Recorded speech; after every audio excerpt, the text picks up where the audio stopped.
bicarakan masih lagi berkaitan dengan contoh kehidupan Rasulullah, tetapi kali ini kemesraan yang ditunjukkan oleh Rasulullah, contoh-contoh yang boleh kita kongsikan. Ya, banyak Rasulullah dalam hubungan hariannya selain daripada mengajar tentang agama dan hubungan kemanusiaan, termasuklah gurau sendanya dengan ahli keluarganya, dengan masyarakat setempat dan sebagainya.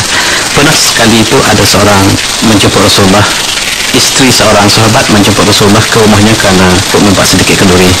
Lalu Rasulullah bertanya, adakah Rasulullah kenal suaminya? Ya, saya kenal suami anda yang matanya putih di tepi itu. Kata wanita tersebut, tidak, suami saya sempurna, tidak ada cacat. Memanglah Rasulullah sebut, memang benar bahawa setiap orang kita memang matanya putih seperti kan. Jadi lawak Rasulullah itu adalah lawak yang benar, bukan lawak sekadar lawak, tetapi lawak untuk kemesraan. Di dalam satu peristiwa yang lain, Sayyidina Ali, menantunya sendiri, bersama dengan Rasulullah dan sahabat-sahabat yang lain, mereka sedang makan tamar. Lalu Sayyidina Ali ini dia nak melawak dengan Rasulullah, biji tamar dia letak kat tepi Rasulullah. Rasulullah saja makan tamar tersebut. Dan selepas beberapa ketika Sayyidina Ali berkatakan, cuba lihat Rasulullah, dia makan tamar begitu banyak, tengok biji tamarnya bertimbun di tepinya. Lalu Rasulullah menjawab dengan tepatlah. Dia kata, cuba tengok Ali, dia makan dengan biji-biji tamarnya sendiri. Maksudnya bijinya tidak ada depan Ali, maknanya dia makan dengan biji-bijinya. Maknanya dia melawak, dia membalas lawaknya dengan begitu cantik. Begitulah bagaimanakah Rasulullah melayani sahabat-sahabatnya, bukan sekadar menceritakan perkara-perkara yang sangat serius, tetapi ada kalanya memberikan sedikit fukahiyah. Dalam bahasa Arab disebut fukahiyah ini adalah sebagai lawak, tetapi fukahiyah ini jangan berlebihan, sebab dia seperti garam dalam makanan. Kalau tak ada garam dalam makanan, dia tak sedap. Tetapi kalau berlebihan pun dia mencacatkan gula dan sebagainya. Tapi perlu ada.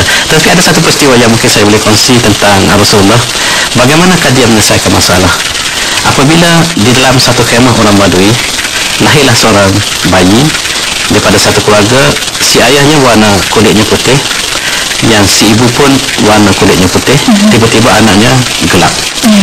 Maka si ayah berteriak kepada si ibunya, kepada istrinya, bahawa ini bukan anak dia, sebab dia putih dan istrinya juga putih, bagaimana melahirkan anak yang hitam.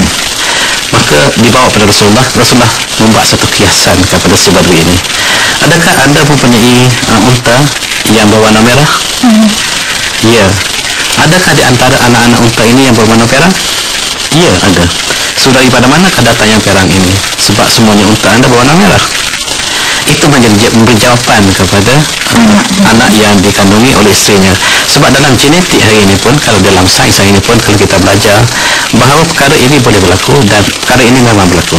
Sebab apa yang ada di dalam dominan, di dalam DNA ataupun di dalam kromosom seseorang itu, XY yang disebut dalam biologi itu, dia boleh mengeluarkan balik sifat dominan atau resesif dalam jin itu untuk diturunkan pada generasi yang berikut. Walaupun kita dua-dua menjadi sama sifat, tetapi anak boleh melahirkan, mewarisi sifat datuk neneknya yang ketujuh dulu, moyang dulu boleh timbul kembali. Kerana itulah hikmah ilahi untuk menjadikan kecantikan, dan ini hanya dapat dipahami oleh manusia hari ini. Dan manusia hari ini mengkaji tentang genetik, dan mereka dapat melihat apa yang disebut oleh Rasulullah itu adalah satu perkara yang bukan pandangan semata-mata, tetapi ialah hakikat kebenaran yang kita dapat kaji, yang kita dapat saksikan pada hari ini.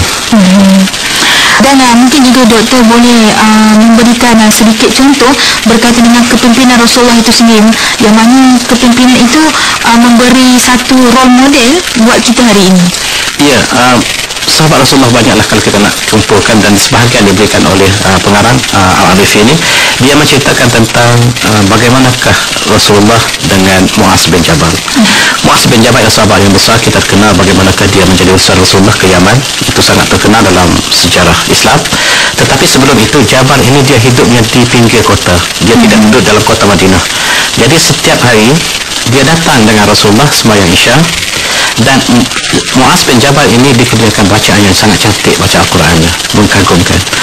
Dan Muaz bin Jabal ini dia bersemayang solat Isya bersama Rasulullah. Tetapi dia balik ke kampungnya, dia semayang sekali lagi. Semayang ini semayang i'adah lah kita sebut, semayang kembali. Tetapi bagi penduduk di luar sana dia adalah sembahyang yang wajib. Dan Muaz menjadi imam di kampungnya. Itulah dilakukan setiap hari. Di dalam makmum yang ada di situ ada seorang pengembala, seorang remaja yang tidak puas hati dengan Muaz. Sebab kenapa? Muaz ini bacaannya cukup cantik tetapi lama sangat. Dia baca Al-Kahfi, surah Al-Baqarah dalam sembahyang Isya. Panjang-panjang dan menggigil-gigil sahabat ini. Lalu sahabat ini untuk mengelakkan daripada panjangnya Muaz membaca dalam sembahyang, lalu dia datang lewat sengaja untuk ambil hujung hampir rukuk, lalu dia sampai untuk rukuk bersama dengan Muaz, dan lepas itu dia kembali sebab dia ada urusan di rumah dia. Dan ini diberitahu kepada Muaz, wahai Muaz, kata sahabat lain, ada sahabat kita pemuda ini selalu bersifat munafik, datangnya lewat dan baliknya awal, dan ini diperhatikan oleh Muaz. Benar, memang benar. Lalu dia menyatakan anda munafik, dan sahabat yang disebut munafik tadi segera mengadu pada Rasulullah bahawa Muaz mengatakan dia munafik dan dia tidak puas hati. Dan Muaz pun secara kebetulan mengadu pada Rasulullah ada sahabat dia yang munafik, yang disangka dia munafik sebab dia segera turun. Tapi kata Rasulullah, wahai Muaz, ringankanlah bacaannya, jangan baca Al-Baqarah panjang-panjang, bacalah wassama unsyaqqat ataupun beberapa surah yang wassama wa tariq, kata Rasulullah. Kalau sebenarnya saya terbacalah wassama wa tariq, wassama izatil buruj, wasyams wa duhaha, ataupun surah-surah yang seimbangnya, jangan terlalu panjang. Ini untuk memberikan gambaran bahawa Rasulullah sangat prihatin sebab tidak semua jemaah mempunyai kekuatan untuk sama-sama berada dalam satu baris yang lama. Dalam kita, dalam negara kita demikian. Sembahyang solat Jumaat, umpamanya solat wajib Jumaat, seharusnya dipendekkanlah bacaannya, khutbah diringkaskan semungkin dan memberikan bukti-bukti yang sangat padat. Begitu juga dengan sembahyang, dengan solat Jumaat harus diberikan surah yang pendek, sebab di luar sana kita lihatlah kawan-kawan kita yang bekerja di kilang, mereka ada yang melihat jam ketika solat Jumaat kerana mereka harus kembali sebelum pukul 2.30 dan mereka perlu sedikit lagi masa untuk makan tengah hari.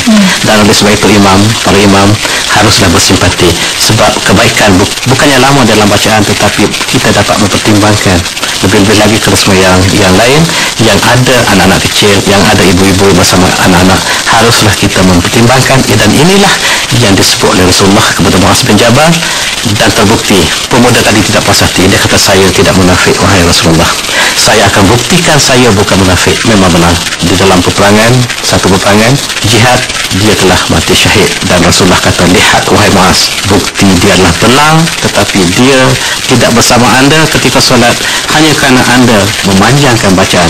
Memang Muaz bin Jabal bacaannya adalah sangat-sangat mengagumkan, dan Rasulullah sendiri apabila Muaz bin Jabal membaca Al-Quran suka mendengar sebab Muaz dikurniakan suara dan bacaan yang cukup indah dalam Al-Quran. Itulah yang bagaimanakah hubungan Rasulullah dengan sahabat-sahabatnya menjadikan satu contoh untuk kita memberikan satu nafas baru. Bagaimanakah kebahagiaan bukan semestinya berada dalam dimensi fizikal, tetapi bagaimanakah kesepaduan di antara dimensi fizikal dan spiritual yang harus dibersatukan. Kadang-kadang kita tersilap melihat kebahagiaan di manakah kita kejar di dalam alam kebendaan, sedangkan dia berada dalam alam rohani, dan kita tidak dapat hidup dalam alam rohani kecuali alam rohani ada dalam alam kebahagiaan, dan Islam melihat kesepaduan menjadi kebahagiaan hakiki bagi seorang Muslim. Wallahu a'lam. Begitulah saudara, begitu padat dan mendalamnya maksud yang telah doktor berikan berdasarkan kepada kisah-kisah yang dipaparkan oleh penulis buku ini, iaitu Dr. Muhammad bin Abdul Rahman Al-Arifin. Baiklah saudara, insya-Allah kita akan dipertemukan lagi di hari dan di waktu yang sama minggu hadapan. Oleh itu sambutlah salam dari saya Nurma Syita Muhammad Kamal, juga Dr. Mak Rafa, ucapan ribuan terima